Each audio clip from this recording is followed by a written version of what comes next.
again, my friends. I hope you are all doing very well. It's been such a long time since I was able to bring you a video. I think it's about 7 or 8 months now.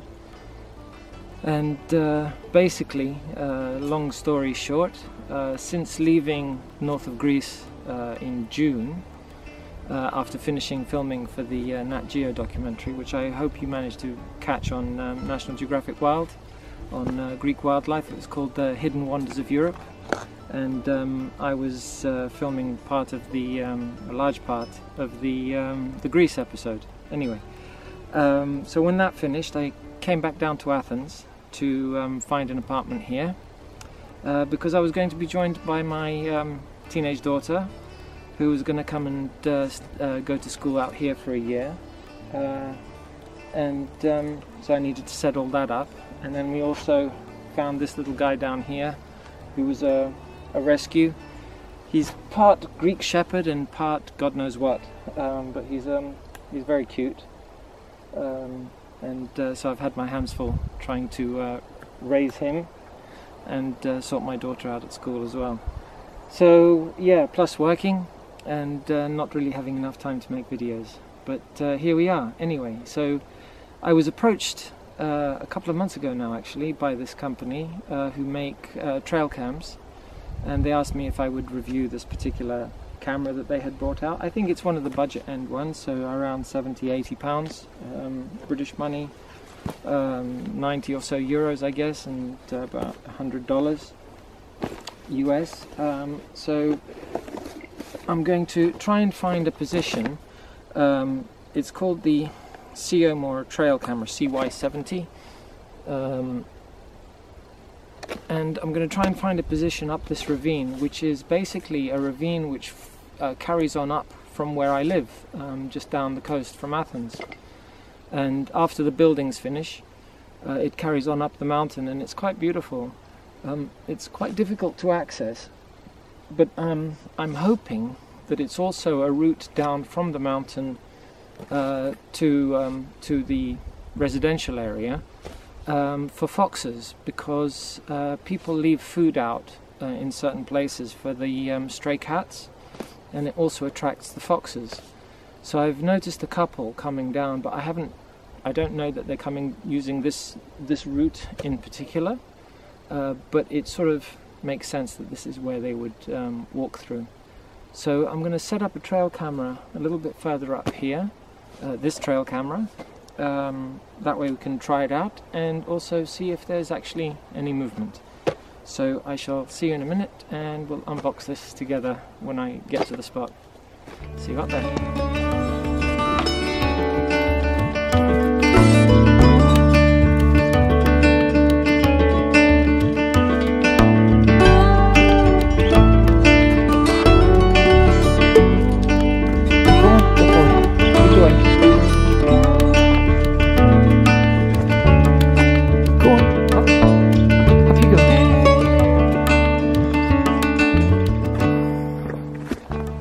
So I've come upstream a fair bit, but I got blocked further up where there was a fallen tree across the ravine, and I couldn't go up any further.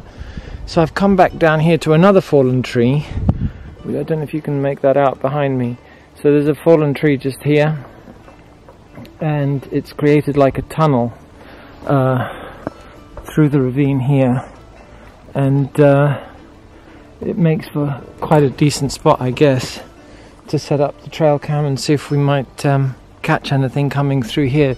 There's also the faintest remnants of a track just over on the rocks up here, which go from up there and then they come down all the way here. So hopefully I'll set it up on the tree back here, looking this way, and it should hopefully cover the little ravine here, the dry riverbed, and the track up here. So let me just put the camera down and get the trail cam out, and we'll set it up. So bear with me a second. Okay, so I have taken the camera out of the box, back at home and put batteries and a card in it, because it doesn't come with a SD card. The wonderful thing with this camera is that it has 2.7K, up to 2.7K video resolution, waterproof, etc., built-in LCD, and a 120-degree detection angle. Has the little user manual in it. The camera itself is actually really quite compact. It's sort of almost palm-sized, so it fits nicely in your hand. Is easy to carry, is light.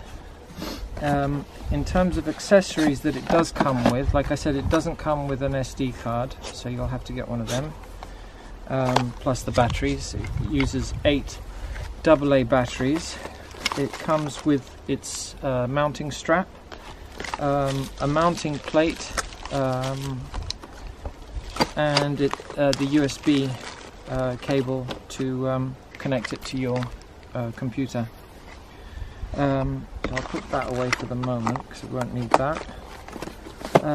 Just the camera, and it's really simple in use actually. I'll turn the camera around onto the Trailcam so you can see me how easily I set it up. So let's do that.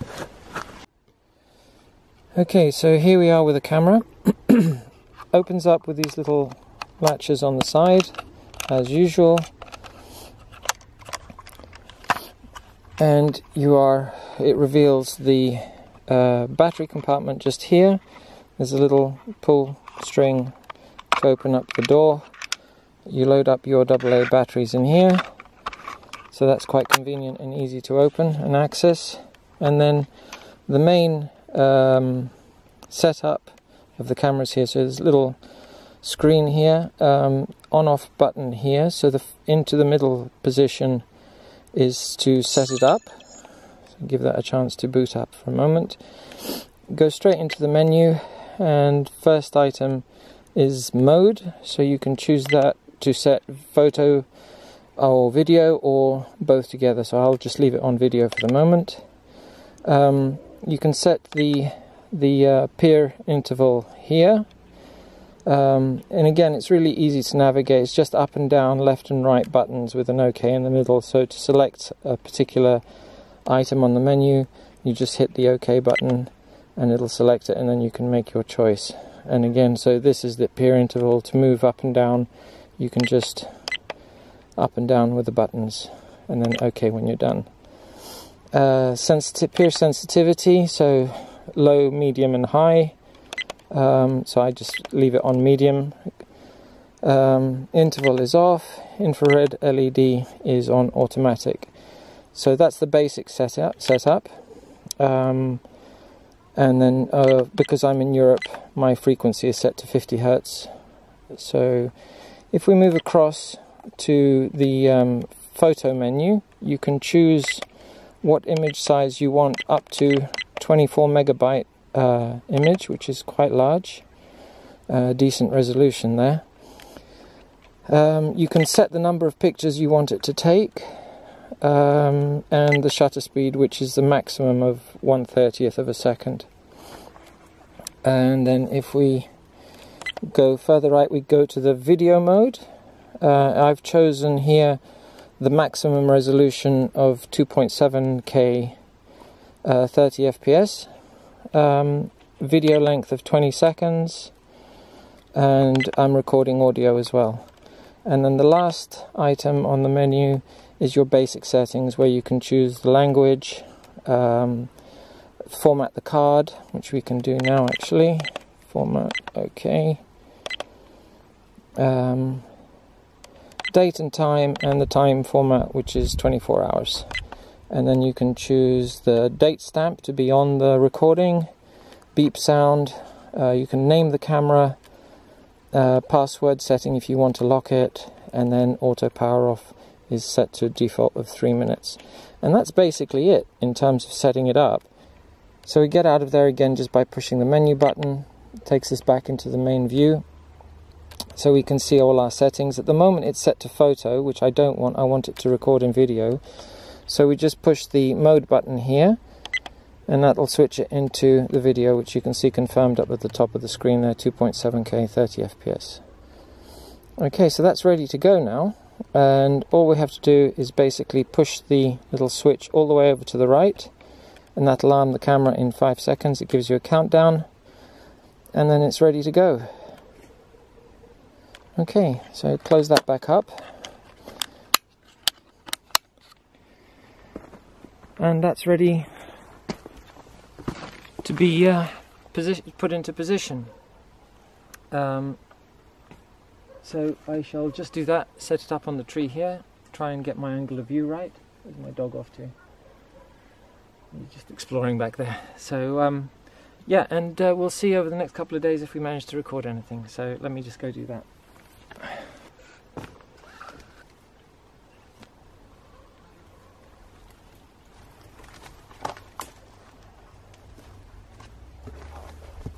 Okay, so that should be good to go. So we'll come back in a couple of days and see if it's picked up anything. So see you back then. Okay, so hello again, and I'm back up the ravine at the site where I placed the trail cam for the foxes. It's been about a week since I set that up, but I did come down a couple of days after setting it up to recover it.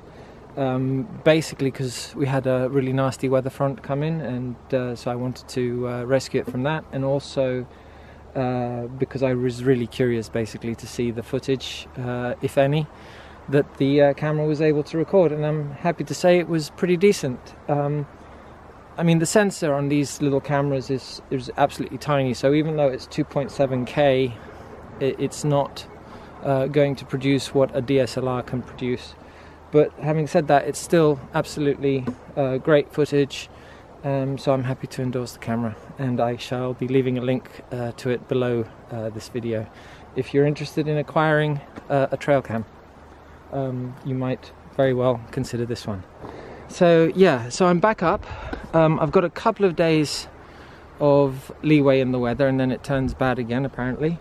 So I thought I'd try and set up the DSLR camera trap and see if we might catch the fox. The dog is chewing stones down there.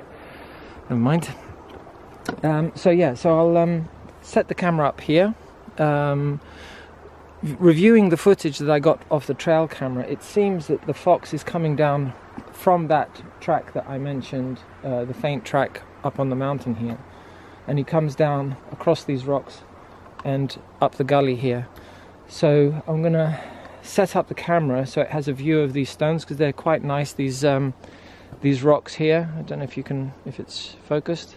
It's quite nice, and there's probably a view to some sky looking back this way as well, which means that we might get some starlight if we get a long exposure. So I'm gonna set all that up, set the trail cam up again to record the whole scene, and come back in a couple of days and see what happens.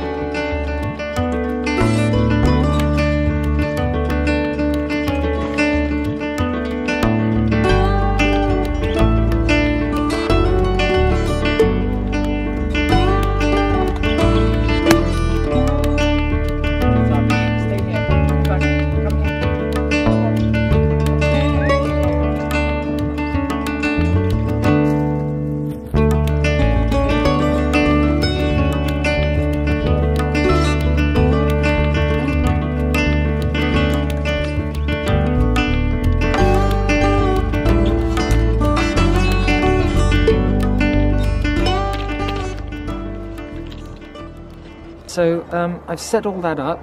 I set the camera trap in the gully itself, just down here, just behind Wasabi, with a flash mounted on the leg as a direct flash for the fox if he comes up from the gully this way, or if he comes from where I'm sitting down the rocks. I should hopefully capture him. And it's got a view of the sky behind, open sky behind me, so if we have clear nights we might get some starlight as well.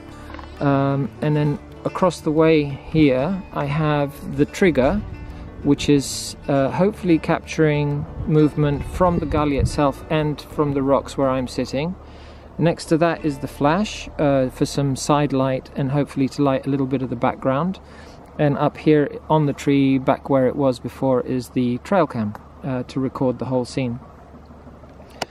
So that's where it is at the moment. I've got, like I said, a couple of clear nights ahead of us. So hopefully we'll get some starlight. Hopefully we'll get the fox coming through and get some images of him before I have to take it all down before the really bad weather hits. So yeah, and I shall catch up with you again in another couple of days, hopefully with some results from the camera trap here. So I shall see you then. Okay, so I'm just headed back up the ravine now. The DSLR has been out for 2 nights, 3 days, and we've got a storm front moving in, which is going to be lasting for the next week or so, which is why I'm coming to break it all down. I'll just let the puppy walk through and see if he sets it all off. Sabi, go on. Go on. Oh, not firing. So that could be batteries.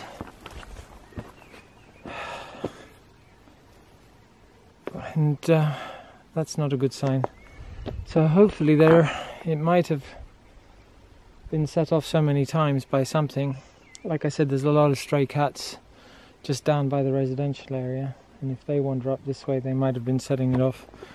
But I'll break it all down and have a quick look and see if there's anything on it. So bear with me.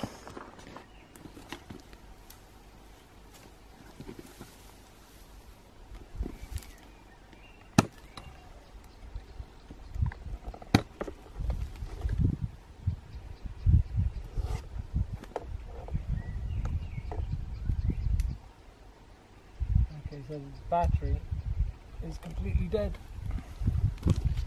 So the battery on the DSLR has completely died. So I can't even check to see if there's anything on here that was recorded. So I have to wait until we go back. The transmitter's still alive. Seems my camera was, or the camera battery was duff. So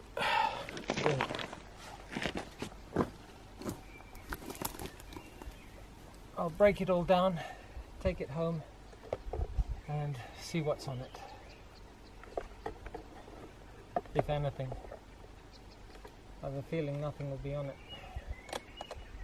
Hello again, my friends. This is the morning after I collected the camera trap, broke it all down. The bad weather that was forecast has not arrived, but just as well I went up to break it all down, because it turns out that the camera battery, the DSLR camera battery, was duff, and it lost its charge, must have lost its charge very quickly, and it's not recharging at all now.